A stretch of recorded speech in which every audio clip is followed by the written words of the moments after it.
আসসালামু আলাইকুম, আশা করি সবাই ভালো আছেন। আমরা আজকে স্টার্টার কানেকশন দেখব। এখানে তিনটা কন্ডাক্টর দিয়ে স্টার্টারটা করা আছে। তো এটা হলো মেইন কন্ডাক্টর বা কমন কন্ডাক্টর। তো মেইন কন্ডাক্টরে দেখেন যে এই সাথে কিন্তু এই লাইনটা উপর দিয়ে ডেল্টাদের সাথে শর্ট করা। আর মেইনের অপর পাড়িতে সরাসরি মোটরে লাগে। যেমন এখানে UV-W1 করে লেখা, U1 V1 W1 তিনটা টার্মিনাল লেগে যাবে। আর এখানে স্টার বোঝা সবচেয়ে সহজ, যেমন স্টারের এক পাশ হলো শর্ট করা থাকে, ঠিক আছে? স্টারের এক পাশ শর্ট করা থাকে, আর স্টারের ওপর পাশ থেকে যেটা লাগানো সেটাই হলো ডেল্টা কন্ডাক্টর। তো ডেল্টা কন্ডাক্টর কিন্তু আরেক পাশে লাইন দেওয়া, ঠিক আছে?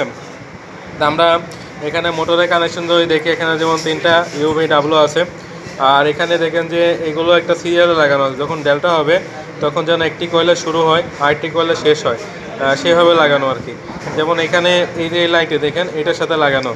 তো যখন এইটা এবং এই যে এটা অন হবে, এখন লাইনটা দেওয়া ছিল তাই অন হয়ে গেল। তো যখন এটা অন হবে তখন এই W1-এর সাথে, এই যে W1-এর সাথে এই লাইনটি এখান থেকে যে এটা পেয়ে যাবে, অর্থাৎ V2 পাবে।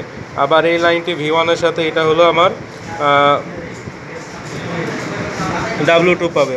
আর এখানে U1-এর সাথে এটা হলো আমাদের W2 পাবে।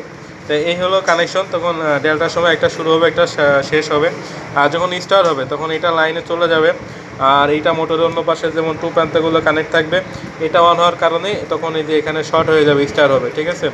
আর কন্ট্রোলিংটা আমরা এখানে বোঝাচ্ছি না, আমরা জাস্ট দেখেন যে সুইচটা দিলে আমরা প্রথমে স্টার হয়েছে, স্টারটা টাইমার অফ করে দিয়ে ডেল্টাটা কন্ট্যাক্ট করে দিল, অর্থাৎ মোটরটা যতক্ষণ চলবে ডেল্টাই চলবে।